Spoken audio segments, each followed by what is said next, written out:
Alright, just a little status update on the engine here. I've got to pull the carburetors out. That one over there seems to be leaking a bit of gasoline, so I think a screw has come loose on the needle valve. Other than that, I don't think there's any reason for it to be leaking. So, and also want to put in some different heat range spark plugs. And again, you can't really get to it unless you yank the carburetors out, so they got to come out. And the fan shroud seems to be a little bit loose, so it's making a bunch of squeaking noises. So I got to look at that while we're in here.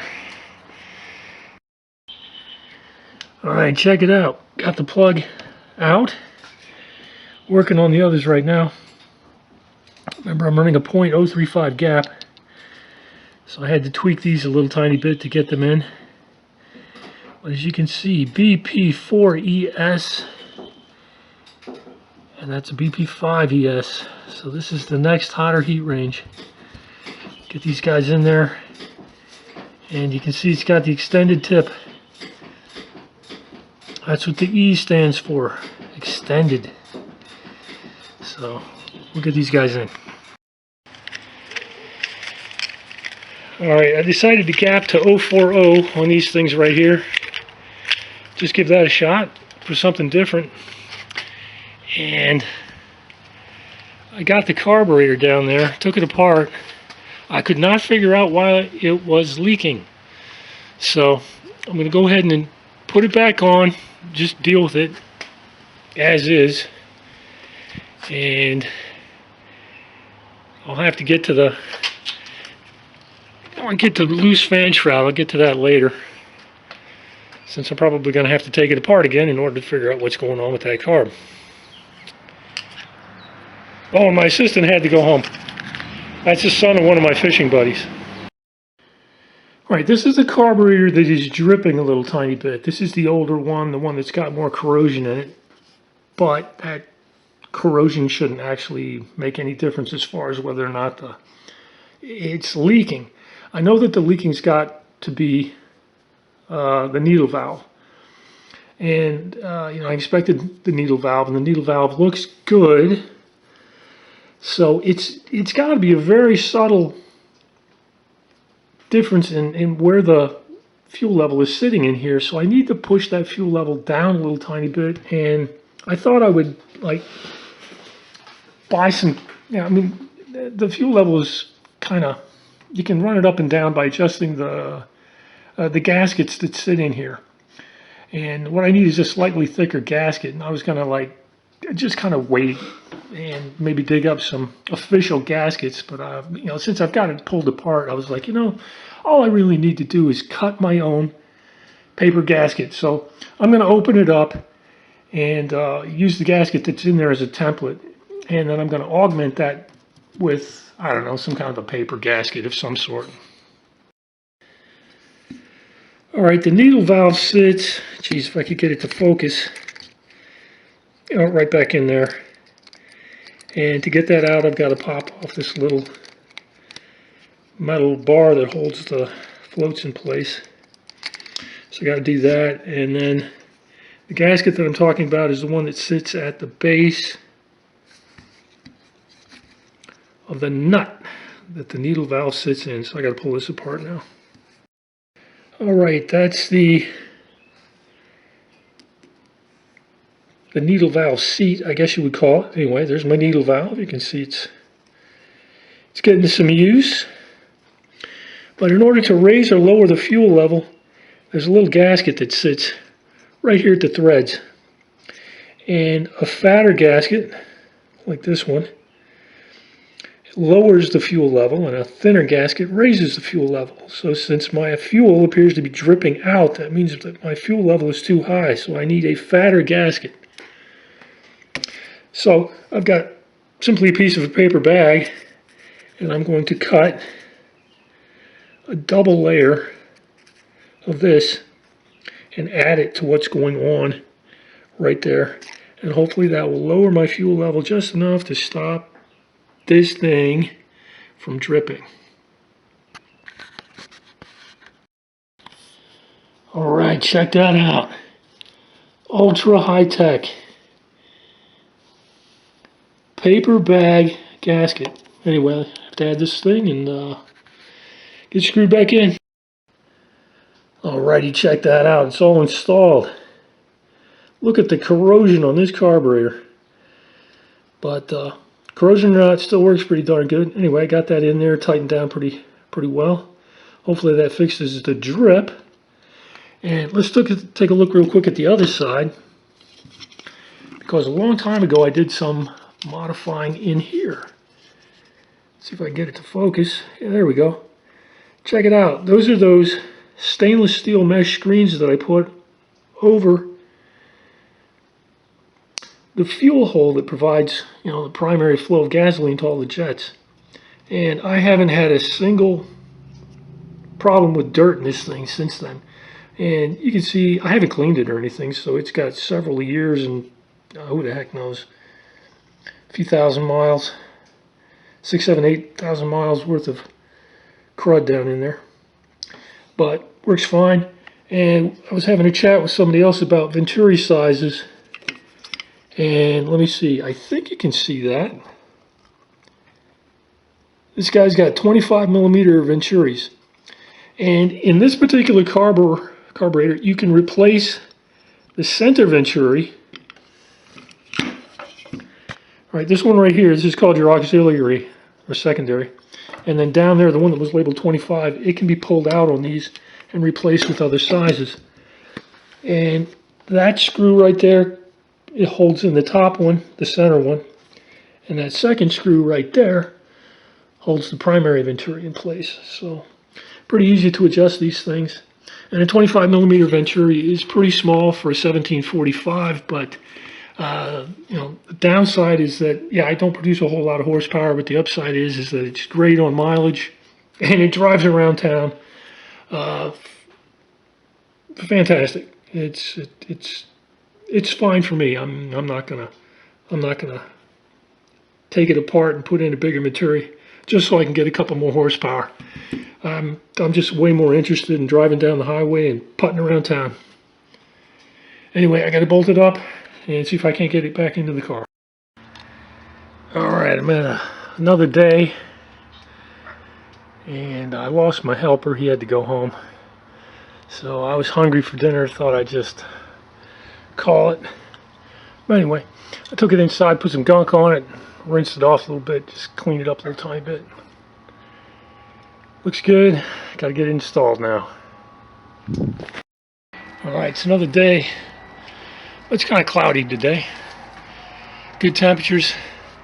Should be able to finish it off. Just disconnected the battery so that I can undo the system here. Pull it out. Alright, the strap is out. The belt is off. Electricals are disconnected. And I got all 40s screws loose. I've never tried to just pull the alternator fan assembly out. I usually just take the fan shroud out. So I don't actually know how this is going to work. Okay, some of you who have done it this way, you knew that it wasn't going to work. Even though I can get it to this point, I can get my hand back here, but it's that little curvy piece that sticks out right here that just won't release. So yeah, the stand's got to come out too. Yay, it's out. I had to stick a screwdriver under the alternator stand, just give myself a little bit of leverage, make sure that it would pop up and off out of there.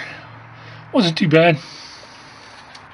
Alright, let's take a look at this here item and see what has come loose. It's got to be one of the screws on the back side here. Look at that, they're both loose. This one and that one. Don't know how I managed to do that. But I'm going to make sure that doesn't happen again by throwing a little bit of glue or Loctite or something like that on them.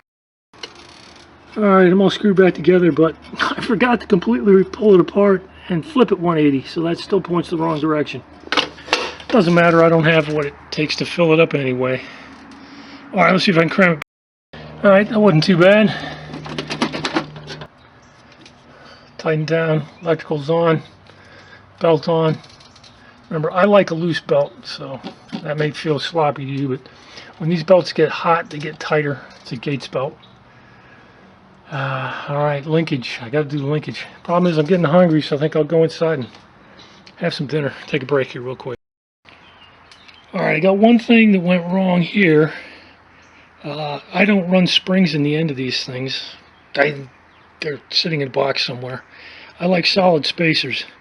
And somehow or another I managed to lose the one that was in here between taking it out and over there. And, you know, it's like it could have rolled off and fell into that crack or something like that, but I had to go make one. So, anyway, they pop right in there and drop it right in. I usually keep them in place with some grease, though, so I gotta put some grease on it. There it is. Alright, so, got the linkage on. I didn't do anything with this side. This is just kind of fixed. But then you know, every time you like pull it apart, you got to reset everything. It's real subtle. You might be off by 1/2 millimeter or something like that, millimeter. But I believe everything is solidly blocked in, and I'm getting off throttle, just right off of idle. Seems to be pretty well balanced, and then I take it all the way to full throttle. And they're in sync. So like if I take that one all the way down, that guy's good. That guy's good. I think the one on the right may be trailing slightly behind what's going on with the left. I'm not real sure. It's like when I lift off the throttle, the one on the right comes up a little tiny bit, but it's pretty darn close, and I'm more interested in what happens right off idle, and I won't be able to truly fine-tune it until it's up and running. Alright, got to attach the throttle. I got to hook up the return spring. Alright, let me show you how I adjust the throttle tension by spinning that spring right there. Real easy to do.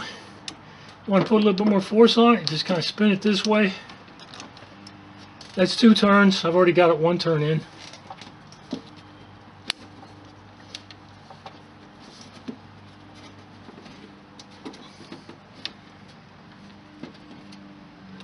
That's 3.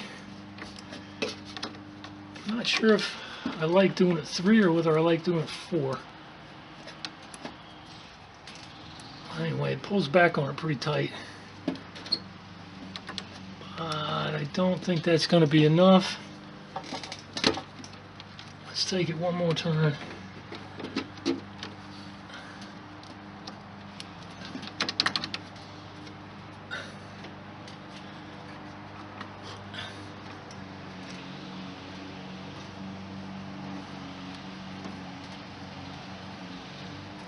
Alright, well anyway, that's how you set it. I'm going to have to do some more adjustment now that I've got some tension on here. I can see some imbalance. So, got a little more work to do. Alright, I ended up adjusting the length of this arm a teeny tiny bit, made it just a tiny bit longer. Get the full throttle balance back the way it's supposed to be. And then when I release full throttle, it is coming all the way back. So I've got enough spring tension to bring it back. Looking here, I think I'm ready to try and fire it up. It's going to take a long time, a lot of cranking. Both these carburetors were pretty well emptied of gasoline, so there's nothing in there. I don't even know if there's anything in the pumps. Probably not, because I've been doing so much of that right there. Alright. I apologize for the darkness. It's heading toward dusk. But you can hear what's happening. Alright, I'm in neutral. And it's chugging, so I got the wires plugged up right.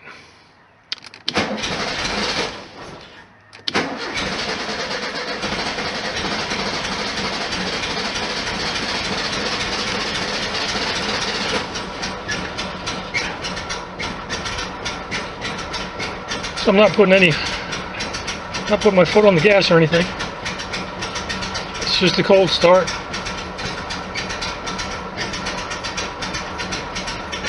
Yeah, it was quicker than I thought it was going to be.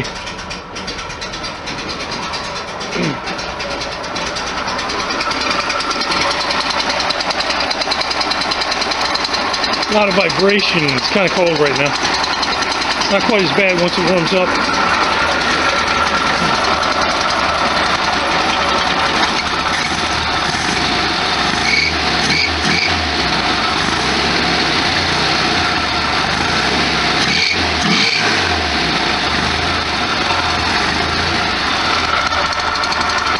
Ah, the sound of a high MPG motor. Look at that vibration, bouncing up and down.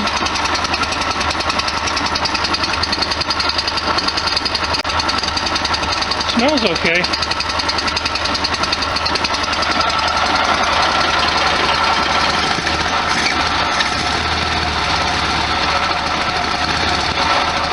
The self idle seems to be pretty good.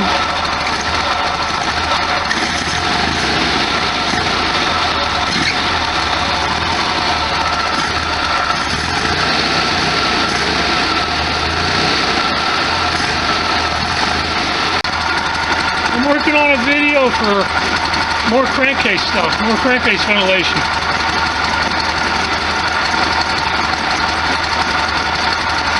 I can feel my finger being pulled down in there.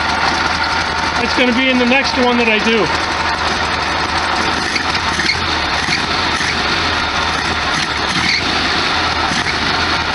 Oh, nice. Alright, I gotta get some groceries. I haven't gone to the grocery store in like 5 days. Alright, it's the next day. I went and did a little grocery run yesterday. After putting everything on. Ran pretty decent, but it's been sitting now for, I don't know, nearly 24 hours. Maybe closer to 18 hours. And I need to inspect and make sure that this is not leaking a bunch of gasoline down here. Because this is the one that was leaking.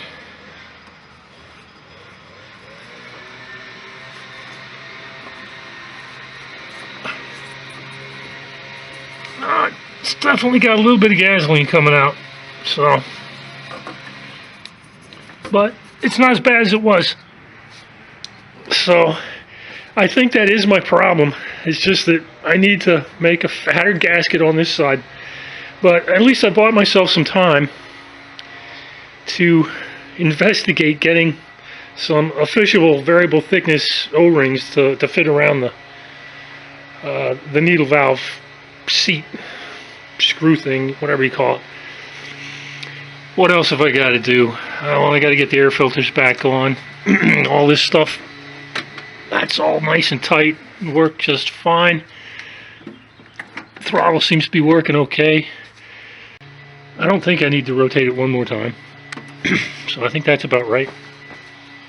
Another maintenance item I've got to do.